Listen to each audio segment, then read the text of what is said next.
Question number 16. A juggler throws ball vertically upwards in such a way that the next ball is thrown when the previous one is at the maximum height. And the maximum height attained by each ball is 5 meters. तो यहाँ पे अगर अपन maximum height का formula apply करें, अपन ball का initial speed निकाल सकते हैं. U square upon 2g is given to be 5 meters.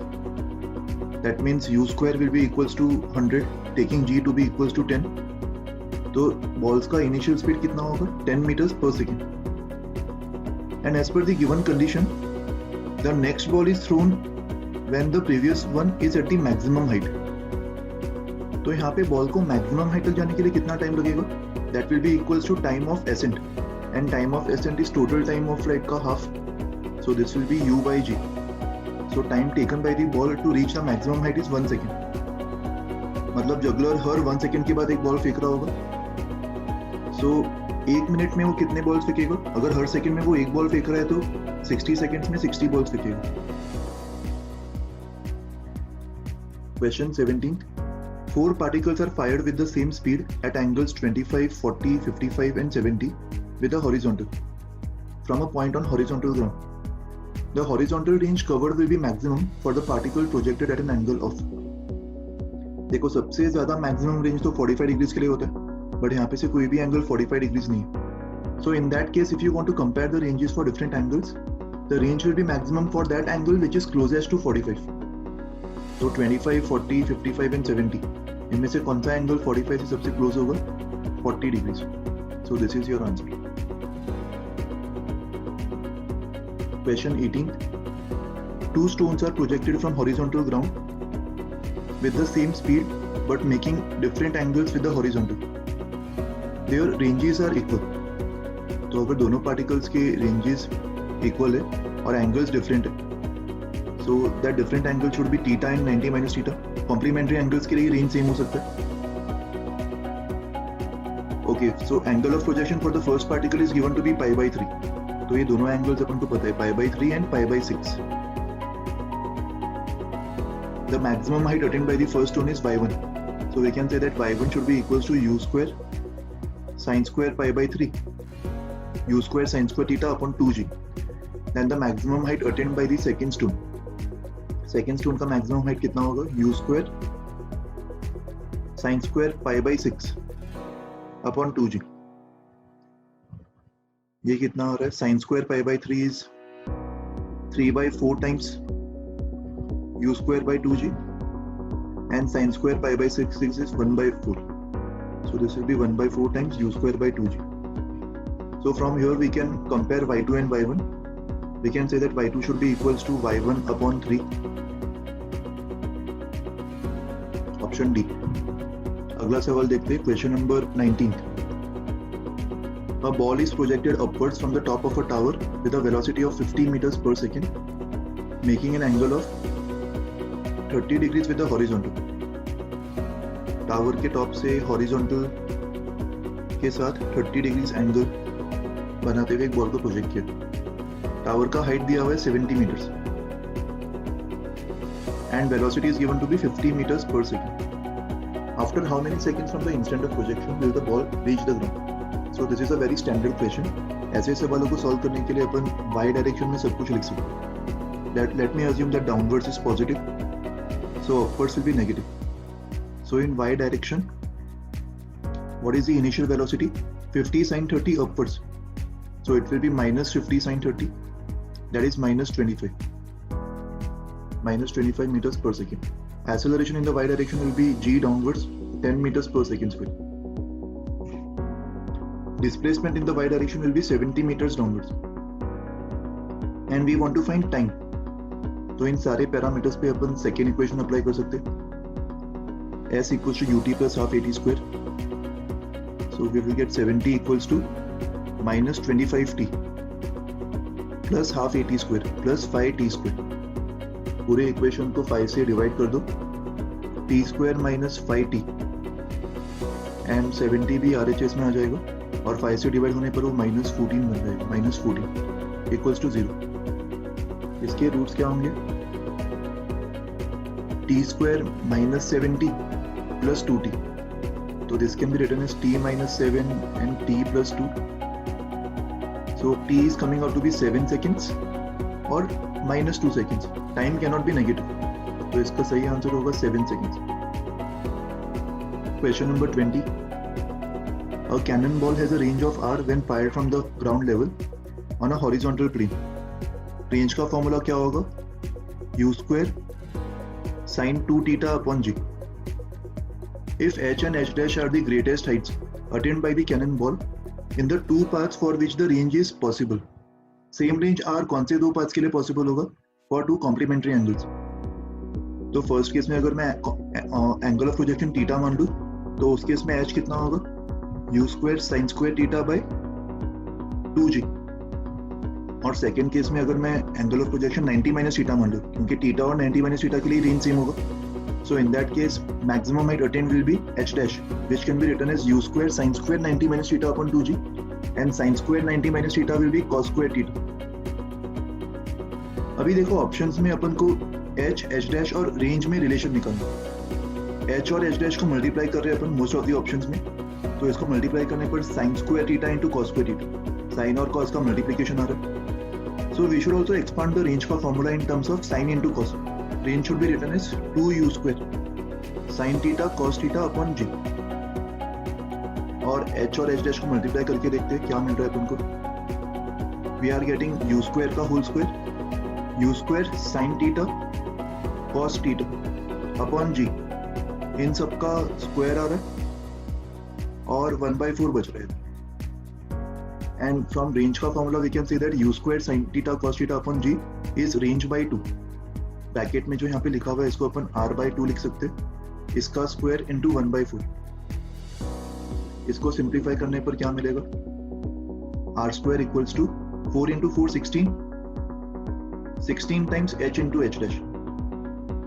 So r will be equals to 4 times under root of h into h dash. कौन सा ऑप्शन मैच हो रहा है? Option A. नेक्स्ट क्वेश्चन देखते हैं, question number 21. Three particles A, B and C are thrown with the velocities of VA, VB and VC respectively. A is projected horizontally, B is projected at an angle of 30 degrees with the horizontal, ये वाला angle 30 दिया हुआ है, and C is projected vertically in such a manner that all the particles collide simultaneously at H.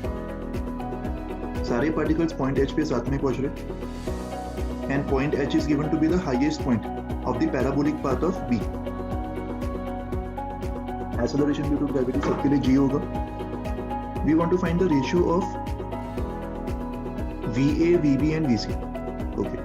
तो देखो ऐसे type के सवाल में अगर तुम कोई भी दो ऑब्जेक्ट्स के मोशंस को कंपेयर कर दो, let's compare the motions of A and B. A और B के मोशन में कौन से डायरेक्शन में दोनों का डिस्प्लेसमेंट सेम होगा? Particles A and B, their paths are given like this. This is particle A and this is particle B. Particle A और particle B के लिए अगर अपन horizontal direction में motions को compare करते तो you can see that yellow path और green path दोनों के लिए जो horizontal displacement है वो same रहा होगा. Assuming the motion to end at H, upon H तक motion consider कर तो दोनों motion के लिए horizontal displacement ये रहा होगा, इसको X मान लेते हैं. So for particles A and B in X direction, what are the parameters that we know? इसको A मान लेते हैं और इसको B मान लेते हैं. पार्टिकल A के लिए X डायरेक्शन में डिस्प्लेसमेंट X है और पार्टिकल B के लिए भी डिस्प्लेसमेंट X है. पार्टिकल A के लिए X डायरेक्शन में एक्सेलरेशन 0 होगा और पार्टिकल B के लिए भी X डायरेक्शन में एक्सेलरेशन 0 होगा. And for both the particles time is also same. तो अगर ये तीनों पैरामीटर्स सेम है, कैन बी से इन दोनों पार्टिकल्स का इनिशियल वेलोसिटी भी x में सेम होना चाहिए. अगर पार्टिकल A और B का x डायरेक्शन में वेलोसिटी सेम होगा तभी ये पार्टिकल्स H पे मिल पाएंगे, तभी ये दोनों पार्टिकल्स हमेशा एक दूसरे के नीचे होंगे and they will be able to collide at point H. So what is the relation between the velocities of particle A and B? A का तो वेलोसिटी इनिशियल हॉरिजॉन्टल में दिया हुआ, so VA should be equals to particle B के velocity का horizontal component VB cos 30. So this is the relation we are getting for particles A and B. वैसे ही particles B and C का अगर हम लोग ट्रेजेक्टरीज ऑब्जर्व करें particle C is going straight vertically upwards. So if you observe the green and orange paths के लिए we can compare the motion in y direction for particles B and C. और y direction में दोनों particles का displacement same रहा होगा. अगर इसको मैं y मान लूँ तो पार्टिकल B का भी y डायरेक्शन में डिस्प्लेसमेंट y हो रहा है एंड पार्टिकल C का भी y डायरेक्शन में डिस्प्लेसमेंट y हो रहा है. So displacement in y direction for both is same. Acceleration in the y direction for both is also same, minus g. और दोनों के लिए टाइम भी सेम. तो इस केस में पार्टिकल्स B एंड C के लिए अपन बोल सकते हैं y डायरेक्शन में velocity should be same. Particle B के वेलोसिटी का y component should be equal to particle C के वेलोसिटी का y कंपोनेंट. तो यहाँ से अपन को क्या रिलेशन मिलेगा? VB sin 30 should be equals to VC. This is equation 2. अपन को तीनों वेलोसिटीज में रिलेशन चाहिए. इक्वेशन 1 से अपन को क्या मिल रहा है? VA equals to √3/2 VB. और इक्वेशन 2 से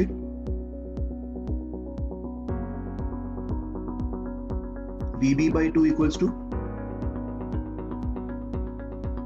VC. तो इन तीनों का रेशियो क्या होगा? What can you say about VA is to VB is to VC? VA के बदले √3/2 VB लिख दो, सारे VBs कैंसिल हो जाएंगे, और VC के बदले VB/2, तो ये रेशियो आ रहा होगा, और इनको 2 से मल्टीप्लाई कर दो. So this will be √3:2 1. Option D match हो रहा है. तो अगर कोई भी दो पार्टिकल्स एक पर्टिकुलर डायरेक्शन में सेम डिस्टेंस ट्रेवल कर रहे हैं और उनका एक्सेलरेशन और टाइम भी उस डायरेक्शन में सेम है, तो उनका इनिशियल वेलोसिटी भी उस डायरेक्शन में सेम होना चाहिए. That's the theory that we are applying in this question. Okay, question number 22. Next सवाल देखते हैं. A stunt performer is to run and dive off a tall platform and land in a net in the back of a truck below. Originally, the truck is directly under the platform. It starts with a constant acceleration a at the same instant that the performer leaves the platform. If the platform is h height above the net in the truck, horizontal velocity u that the performer must have as he leaves the platform. इस आदमी का अपन को horizontal velocity find करना है such that ये आदमी सीधा जाके ट्रक के ऊपर लैंड करे, और जिस इंस्टेंट पे ये आदमी यू स्पीड से जंप कर रहा है हॉरिजॉन्टली, उसी इंस्टेंट पे ट्रक इसके एग्जैक्टली नीचे होगा एंड ट्रक का इनिशियल वेलोसिटी 0 दिया हुआ. Truck is accelerating with acceleration of a. It starts forward with a constant acceleration of a at the same instant that the performer leaves the platform. Okay, तो if you observe the motion of the performer, अगर अपन orange path का motion देखते हैं, performer के motion का y direction देखो. y direction में परफॉर्मर का इनिशियल वेलोसिटी कितना होगा? 0. डिस्प्लेसमेंट कितना होगा y डायरेक्शन में? h downwards, assuming downwards to be positive. Acceleration कितना होगा? g downwards. And time t मान देते. Let's say t is the time taken by the performer to fall through a height of h. तो इन सब पे second equation apply करके हमें t मिल जाएगा. h equals to ut which is 0 plus half gt square. So time of fall is 2h/g का under root. और performer का x में मोशन कैसा होगा? x डायरेक्शन में इसका इनिशियल स्पीड u दिया हुआ है, x डायरेक्शन में एक्सेलरेशन 0 होगा, और मान लेते हैं x डायरेक्शन में उसने x डिस्टेंस ट्रेवल किया होगा, इसको x मान लेते हैं, और टाइम अपन ने ऑलरेडी कैलकुलेट कर लिया यहाँ से. तो x डायरेक्शन से अपन को क्या इक्वेशन मिलेगा?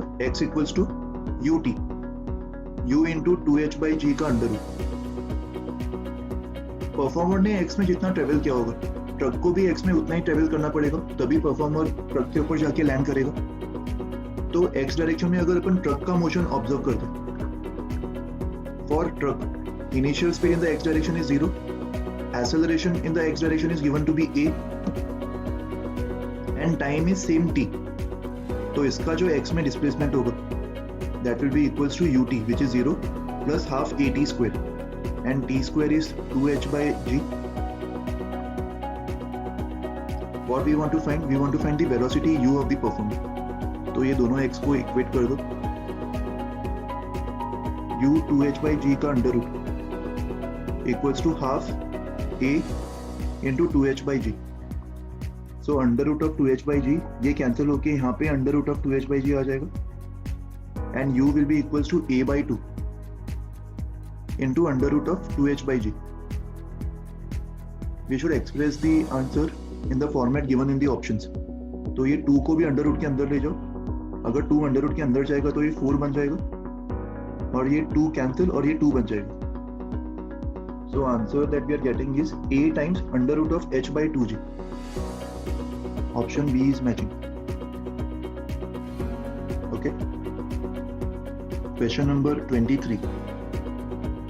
An object is thrown at an angle alpha to the horizontal such that alpha is between 0 and 90 with a certain velocity on the horizontal ground.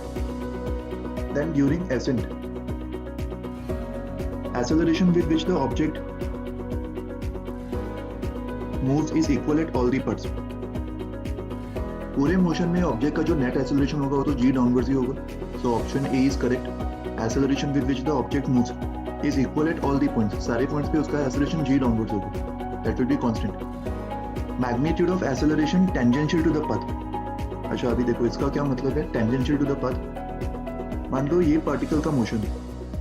This is the path in which the particle will travel for any projectile motion. ये ground है. Ground से start कर रहा है और वापस ground पे reach कर रहा है. तो जब वो एसेंड कर रहा होगा that means we are observing the motion for A to B. किसी भी इंस्टेंट पे अगर मैं tangential to the path observe करूं, this is tangential to the path and we want to find the component of the acceleration. Magnitude of the acceleration tangential to the path. Acceleration की actual value किस तरफ होगी? It will be g downwards. और tangential to the path का अगर मैं angle horizontal से theta मान लूं, अपन को कंपोनेंट्स निकालने के लिए कोई तो रेफरेंस एंगल मानना ही पड़ेगा. सो किसी भी इंस्टेंट पे लेट्स से पार्टिकल कोई भी इंस्टेंट पे पॉइंट सी पे पहुंच गया होगा और इस समय वो हॉरिजॉन्टल से थीटा एंगल बना रहा होगा. तो g का एंगल कितना होगा? टेंजेंट का एंगल वर्टिकल से कितना होगा? 90 minus theta. So component of g along this tangential path, let's call this at, tangential acceleration, will be equals to g sin theta. और जैसे जैसे पार्टिकल ऊपर जा रहा है उसका थीटा जो है वो डिक्रीज होते जा रहा है. अगले इंस्टेंट पे ये थीटा हो जाएगा. हाईएस्ट पॉइंट पे तो थीटा 0 हो जाएगा. That means theta is decreasing. और अगर थीटा डिक्रीज कर रहा होगा तो साइन थीटा भी डिक्रीज कर रहा होगा.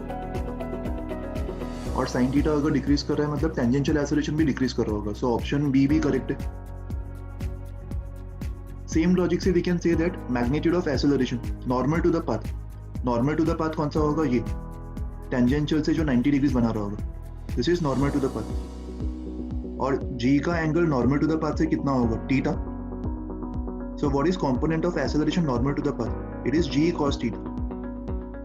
और जैसे जैसे पार्टिकल ऊपर जाएगा थीटा डिक्रीज होगा एंड थीटा डिक्रीज होगा तो cos थीटा जो है वो इंक्रीज होगा.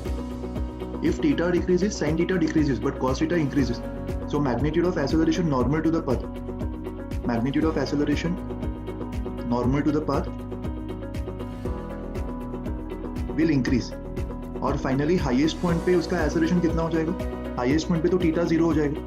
तो हाईएस्ट पॉइंट पे magnitude of acceleration normal to the path will be g only, क्योंकि g टेंजेंट के नॉर्मली होगा. सो ऑप्शन सी भी correct. So all of the above are the correct options.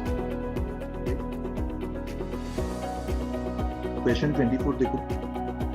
A bullet is fired in the horizontal direction from the top of a tower while a stone is simultaneously dropped from the same point. मान लो tower के top से अपन bullet को horizontally fire कर रहे हैं u speed से और stone को ड्रॉप कर रहे हैं. टावर का हाइट h मान लेते. We want to compare the time of fall. तो अगर बुलेट के लिए अपन y डायरेक्शन में मोशन ऑब्जर्व करते, बुलेट के लिए y डायरेक्शन में इनिशियल स्पीड 0 होगा, acceleration will be g downwards and displacement will be h downwards, assuming downwards positive. और इसके लिए टाइम t1 मान लेते. वैसे ही स्टोन के लिए क्या होगा? स्टोन के लिए भी सारे पैरामीटर्स सेम होंगे. y डायरेक्शन में उसका भी initial velocity 0, all are same. Acceleration भी g एंड डिस्प्लेसमेंट भी h. तो इसका भी टाइम t2 सेम होगा. That means both the stone and the bullet will reach the ground simultaneously, right? अगर बुलेट को किसी एंगल पे प्रोजेक्ट किया होता उस केस में टाइम्स अलग हो जाता, क्योंकि उस केस में बुलेट का वर्टिकल में वेलोसिटी का कंपोनेंट जीरो नहीं होता। बट अगर हम किसी ऑब्जेक्ट को हॉरिजॉन्टली फेंक रहे हो या फिर उस ऑब्जेक्ट को ड्रॉप कर रहे हो, टाइम ऑफ फॉल दोनों के लिए सेम ही होगा। Question 25. 3 projectiles A, B and C are thrown from the same point in the same plane and their trajectories are shown in the figure. Then which of the following statements is true? अच्छा, अभी इन तीनों particles के लिए अपन क्या same दिख पा रहे हैं? इन तीनों पार्टिकल्स का मैक्सिमम हाइट हमें सेम दिखाई दे रहा है, मगर रेंज डिफरेंट है।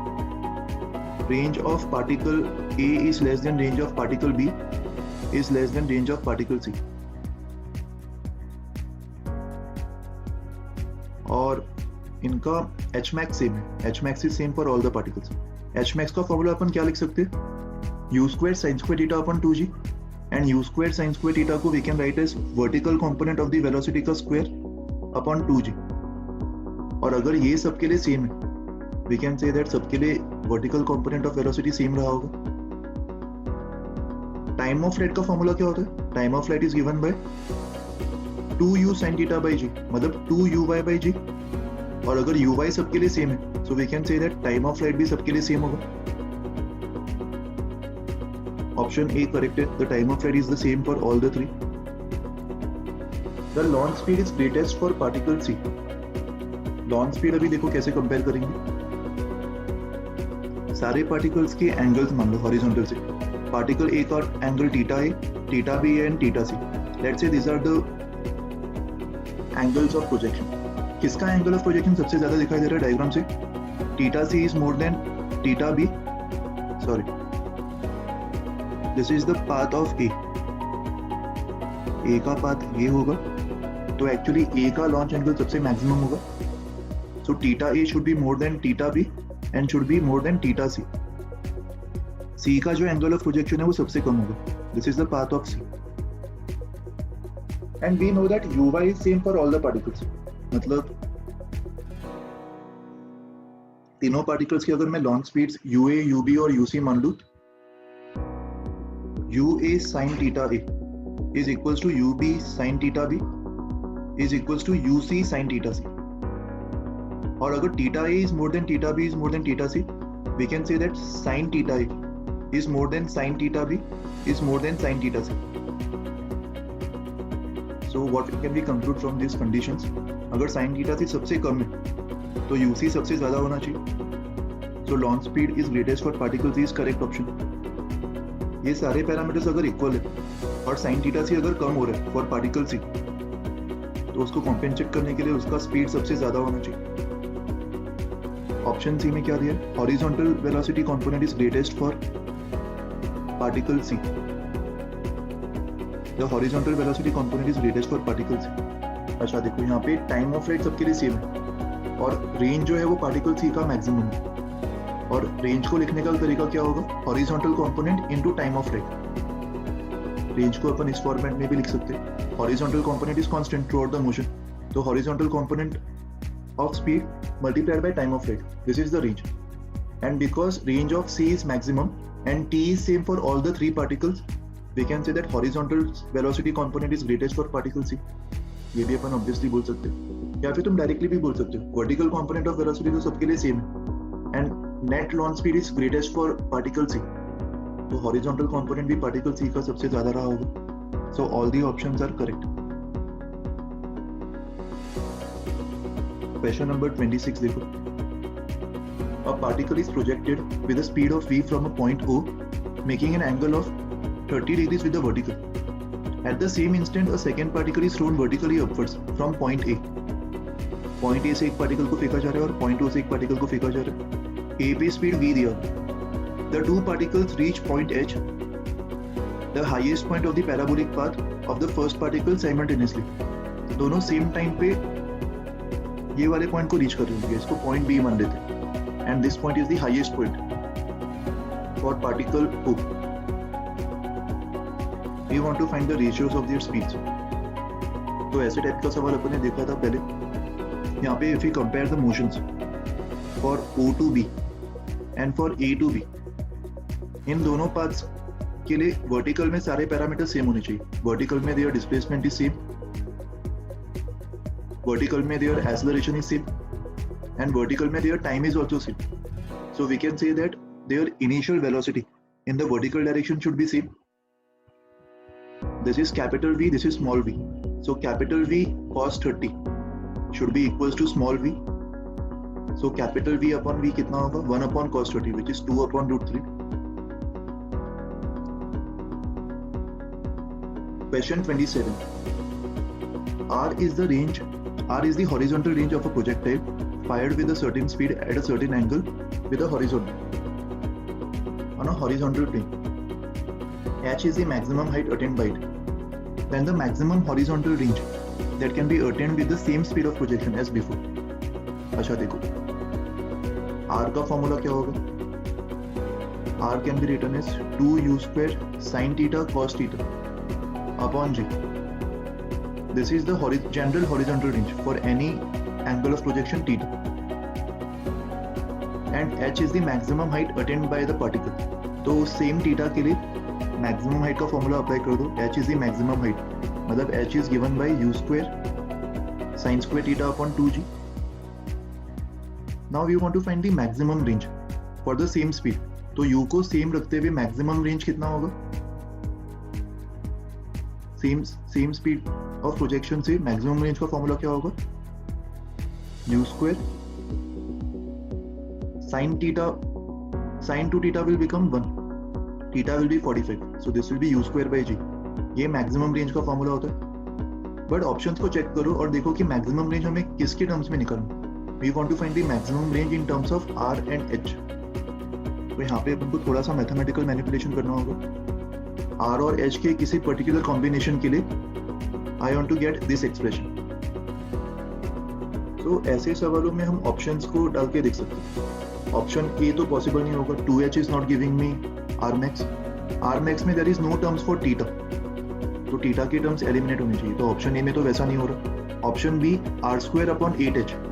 r स्क्वायर को अगर मैं h से डिवाइड करूंगा तो sin स्क्वायर कैंसिल हो जाएगा, मगर cos स्क्वायर रह जाएगा. तो option B is also not possible. Option C 2r plus h square by 8r. r को अगर मैं 2 से मल्टीप्लाई करूंगा तो ये 4 बन जाएगा, और h square by 8r, h square करने पर नीचे 4 आएगा और डिवाइड बाय 8 करने पर नीचे का टर्म तो और भी बढ़ जाएगा. तो इनको ऐड करने पर भी कुछ फायदा नहीं दिख रहा मुझे. Right, let's check for option D. Option D में क्या दिया? 2h. What is 2h? u square sin square theta by g and r square by 8h.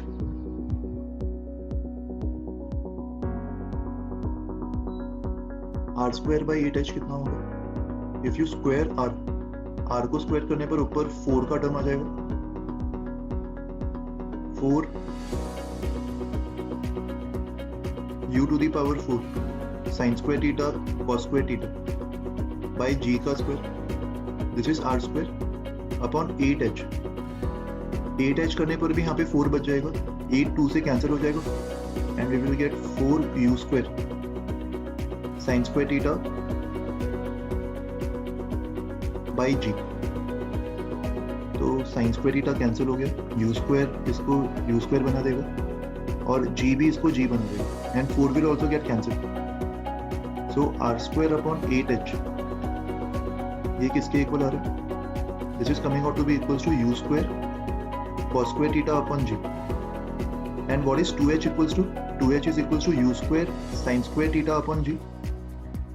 So if we add 2h and r square by 8h, we will get addition of u square cos square theta by g and u square sin square theta by g. तो इन दोनों को add करने पर u square by g common रह जाएगा and sin square plus cos square will be 1. So option D is matching. तो ऐसे सवालों में ऑप्शंस को चेक करके बहुत इजीली आंसर निकल सकते हैं.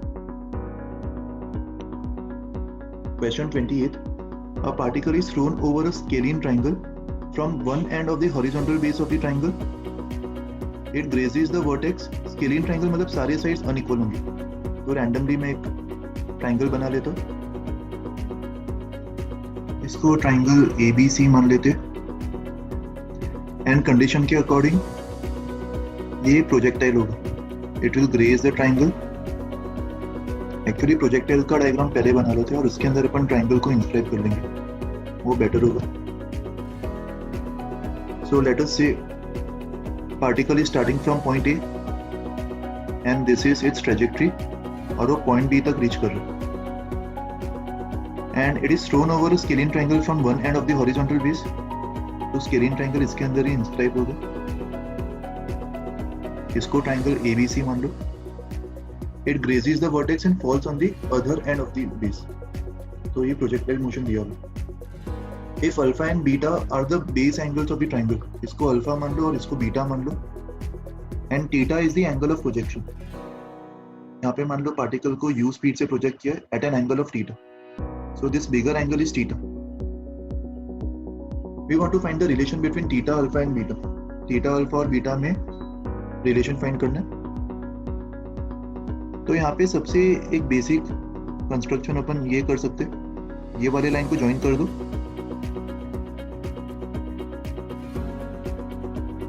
और इसको कुछ हाइट h मान लेते हैं। यहाँ पे h may not be maximum height, let us call this any random height h.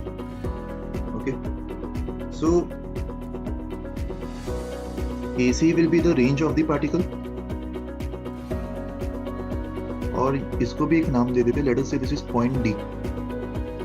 And let us call this length as x1 and this length as x2. Equation of trajectory of the particle. What is the equation of trajectory of the particle? Y equals to x tan theta minus gx square upon 2u square cos square theta.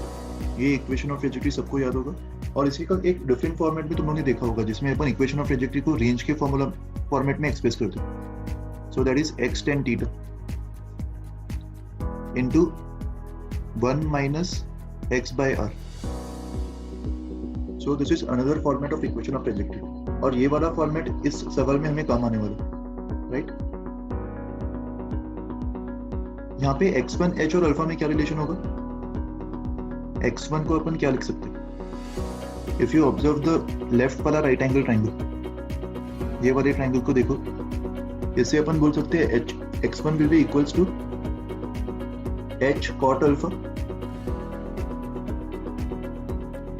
और वैसे ही right वाले right angle triangle से अपन क्या बोल सकते हैं? x2 will be equals to h cot beta. तो x1 और x2 की वैल्यू अपन को h और अल्फा के टर्म्स में मिल गई, and we know that point B is lying on this trajectory. Point B इस पैराबोला पे लाई कर रहा है, तो पॉइंट बी के जो भी कोऑर्डिनेट्स होंगे, पॉइंट बी के कोऑर्डिनेट्स क्या होंगे? x1, h. पॉइंट बी के coordinates should satisfy this equation. तो अगर मैं y को h डाल रहा हूँ, मैं x को x1 डाल सकता हूँ, x को x1 डाल दो और रेंज को अपन x1 plus x2 डाल सकते हैं, राइट? तो ये ब्रैकेट को अगर अपन सिंप्लीफाई करें, इससे अपन को क्या मिलेगा? x1 plus x2 minus x1, which is x2. So this will be x2 upon x1 plus x2, right? इसको और सिंप्लीफाई कर लेते हैं। h will be equals to x1 x2 upon x1 plus x2 times tan theta. इसको अगर अपन inverse कर दें, 1 upon h कितना होगा? 1 upon h will be equals to cot theta. x1 plus x2 upon x1 x2 can be now written as 1 upon x1 plus 1 upon x2, right?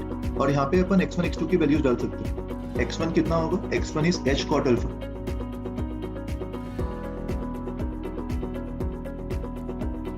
so we will get 1 upon h equals to cot theta. x1 के बदले h cot alpha डाल दो और x2 के बदले h cot beta, तो सारे terms में से h कैंसिल हो जाएगा, और ये cot थीटा को भी LHS में जाके डिवाइड कर दो। So we will get 1 upon cot theta equals to 1 upon cot alpha plus 1 upon cot beta, so that is same as tan theta equals to tan alpha plus tan beta. ये relation अपन को मिल रहा है theta, alpha और beta में। तो कौन सा ऑप्शन मैच कर रहा है? tan theta equals to tan alpha plus tan beta, option B match कर रहा है। Question number 29. A bomber is flying horizontally with a constant speed of 150 meters per second at a height of 78.4 meters. इसका speed दिया हुआ है 150 metres पर second, इसका height दिया हुआ है h. The pilot has to drop a bomb at the enemy target. At what horizontal distance from the target should he release the bomb so that he hits the target? तो मान लो target यहाँ पे, obviously उसको bomb थोड़ा सा पहले ही release करना होगा, क्योंकि जैसे ही अपन बॉम्ब को रिलीज करेंगे, बॉम्ब का भी हॉरिजॉन्टल वेलोसिटी 1 मीटर्स पर सेकेंड ही होगा. किसी भी मूविंग फ्रेम से अगर तुम किसी भी ऑब्जेक्ट को रिलीज करते हो तो उस ऑब्जेक्ट का वेलोसिटी फ्रेम के इक्वल ही होगा. तो मान लो बॉम्ब को अपन x डिस्टेंस की दूरी पर रिलीज कर रहे हैं. जब प्लेन टारगेट से हॉरिजॉन्टली x डिस्टेंस की दूरी पर था, दिस इज द टारगेट, उस समय हमने बॉम्ब को रिलीज किया. तो बॉम्ब रिलीज होने के बाद ऐसा पाथ फॉलो करेगा और टारगेट को हिट करेगा. तो बॉम्ब के इस मोशन को हॉरिजॉन्टल वर्टिकल में डिवाइड कर दो, assuming vertically downwards as positive and right as positive. तो वाई डायरेक्शन से अपन को क्या मिलेगा? वाई डायरेक्शन से अपन टाइम ऑफ फॉल निकाल सकते हैं. Initial velocity in the Y direction is 0 because velocity will be horizontal. Displacement in the Y direction कितना होगा? जो हाइट दिया हुआ है 78.4, and acceleration in the Y direction can be written as 9.8. So we can find t using second equation. देखो most of the cases में we can generalise this that when initial velocity is 0 we can directly write s equals to half at square and time can be written as 2s by a का under root. और इस case में वो कितना होगा? 2 into h, 2 into 78.4 upon 9.8 का under root. This is the time that we are getting. इसको simplify करके 9.8 और ये कैंसिल होके 8 बन जाएगा. Under root of 16 will be 4. So time of fall is coming out to be 4 seconds. और 4 second में इसको हॉरिजॉन्टली x डिस्टेंस कवर करना होगा. So x can be written as 150 into 4, 600 metres. x direction में तो एक्सेलरेशन 0 होगा, तो half ax t square वाला टर्म कैंसिल हो जाएगा. तो यहाँ से अपन को 600 मीटर्स आंसर आ रहा है. Question number 30. An aircraft dives towards a stationary target which is at sea level. यहाँ पे टारगेट को सी लेवल मतलब ग्राउंड पे मान लो, एंड एयरक्राफ्ट का जो हाइट है वो अपन को दिया हो 1390 above sea level. It launches a missile towards the target. The initial velocity of the missile is given 410 meters per second in a direction making an angle of theta below the horizontal, where tan theta is 9/40. Okay. तो horizontal से theta angle बनाते हुए इसने एक missile को launch किया, and tan theta is given to be 9/40. और इसका स्पीड भी दिया हुआ है, speed is 410 meters per second. अच्छा, if tan theta is given by 9/40, we can find cos theta and sin theta also. Sin theta कितना होगा? 9 upon under root of sin square plus 40 square. So that will be 1600 plus 81. 1681 का under root is 41. तो sin theta को अपन 9/41 and cos theta को 40/41 लिख सकते हैं. Then the time of flight of the missile from the instant it was launched until it reaches the sea level. इसका time of fall अपन को calculate करना है. तो यहाँ पे भी अपन सबसे पहले मिसाइल का वाई डायरेक्शन में इक्वेशन लिख सकते हैं. एक्चुअली वाई डायरेक्शन में इक्वेशन लिख के ही तुम्हें टाइम मिलेगा. Assuming downwards positive, what is initial velocity in the y direction? U sin theta. U is given to be 410 into sin theta, which is 9 upon 41. So velocity in the y direction is coming out to be 90 meters per second. Acceleration in the y direction, इसको 10 मान लेते. Displacement in the y direction 1390 दिया हुआ है height, और we want to find the time. Second equation लगा दो इस पे. 1390 equals to ut plus half at square plus 5t square. पूरे इक्वेशन को 5 से डिवाइड कर दो. t square plus 45t minus 276 minus 276. This is 0. इस क्वाड्रेटिक को सॉल्व करके टाइम निकाल लो. यहाँ पे 5 से डिवाइड करने पर t का जो टर्म है वो actually 90/5. 90/5 will be equals to 18. ये 45 नहीं होगा, ये 18 होगा. तो यहाँ पे क्वाड्रेटिक को सॉल्व करने पर क्या मिलेगा, t। क्वाड्रेटिक के रूट्स का फॉर्मूला अप्लाई कर दो, उससे you will get t will be equals to -18 plus minus b square 324 plus 4 into 276 upon 2। इसको सिंप्लीफाई कर लो, ये वाला टर्म भी 278 होगा। इसको सिंप्लीफाई करने पर ये अप्रोक्सीमेटली -18 अंडर रूट ऑफ ये टर्म अप्रोक्सीमेटली 38 आ जाएगा अपॉन 2। टाइम का नेगेटिव वैल्यू अपन नेग्लेक्ट करेंगे, सो this is 38 minus 18 20 upon 2 is 10 seconds. Question number 31 देखो। A golfer standing on a level ground hits a ball with a velocity of 52 meters per second at an angle of alpha with the horizontal. tan alpha दिया हुआ है अपन को 5/12, मतलब sin alpha जो है वो 5/13 हो जाएगा and cos alpha is 12/13. Then the time for which the ball is at least 15 meters above the ground. Ball को 15 मीटर तक पहुंचने के लिए कितना टाइम लग रहा है ये अपन कैलकुलेट कर सकते हैं। y में इक्वेशन लगा दो, y डायरेक्शन में, assuming upwards positive. So initial velocity in the y direction will be equals to 52 into sine of alpha, and sine of alpha is 5/13. So this will be 20 meters per second. Acceleration in the y direction can be taken as -10 meters per second square. और time निकालने के लिए इस पे second equation apply कर दो, 15 equals to ut 20t minus half at square, 5 से divide कर दो, t square minus 4t plus 3 equals to 0। तो इससे टाइम के रूट्स क्या क्या होंगे, t equals to 1 second and t equals to 3 seconds. -4 को अपन -1 इन -3 लिख सकते हैं। तो ये दो टाइम्स के सॉल्यूशंस आ रहे हैं, मतलब t इक्वल्स टू 1 सेकेंड के बाद वो पॉइंट ऑफ प्रोजेक्शन से a तक गया होगा and t equals to 3 seconds में वो पॉइंट ऑफ प्रोजेक्शन से b तक गया होगा। So the time duration for which it was above 15 meters is the time taken to go from A to B, and that time will be equals to 3 minus 1, 2 seconds.